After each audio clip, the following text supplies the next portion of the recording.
Police department's most important assets. Last year, they were called up almost every day. We are talking about the K-9 unit. WSBT-22's Zach Crenshaw is here. And Zach, you got a behind-the-scenes look at how that unit trains. Yeah, it happens about twice a month as a group, but officers say they're working with their dogs every day. It's one of the few remaining professions where humans and animals work side by side. Now, there are challenges, but also a special bond and rewarding partnership.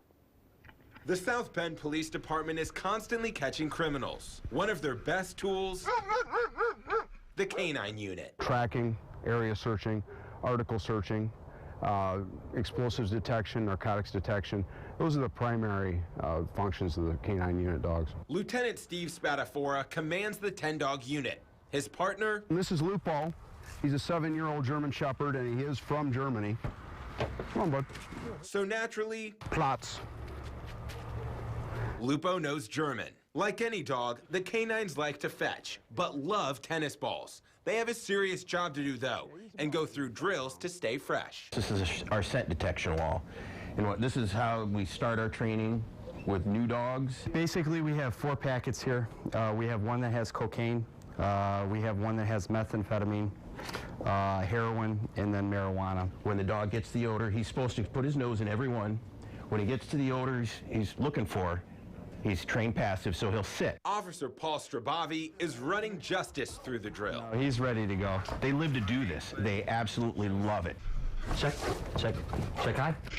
Good boy. Justice practices like he plays. He has found quite a bit of drugs in the mail. His reward, a tennis ball. The dogs have an extraordinary sense of smell. He's able to locate the suspect before I can even see him, just through scent. But they also provide backup. Blanket of security, knowing that you have him with you. You always have a partner with you. Officer Adonis Joseph is the newest member of the unit, along with his pup, Vader. So he's all black, and I work midnight, so that's pretty cool. A lot of people don't see him coming. On this night, Barking! Vader's working on what to do once he gets to the criminal. Get him off! Vader, heel! Each dog knows who their alpha is. On command, he'll do that bite, and at the same time, I can always call him off, send him again. That obedience is so important. When we're on the streets with them, they have to be under complete control at all times. For Officer Larry Sanchez and his dog, Baca, that means being able to handle all terrain, like an obstacle or storm drain.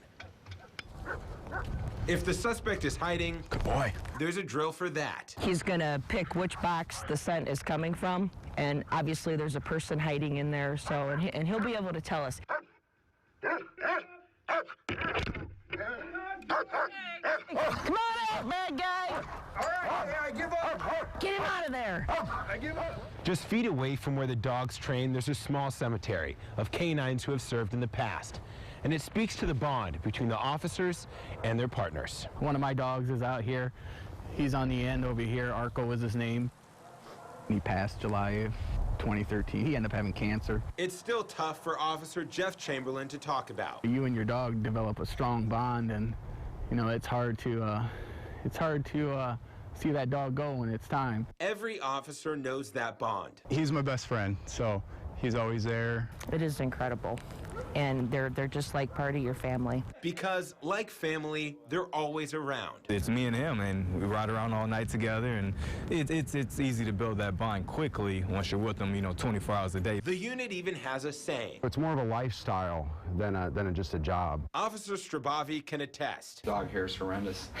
At home, he gives Justice medicine, takes him on runs, and spends hours a night, as he says, just chilling. And this is what he does. He sits here and just wants to be petted. Whether they're laying on a lap, sniffing out heroin, or taking down a criminal.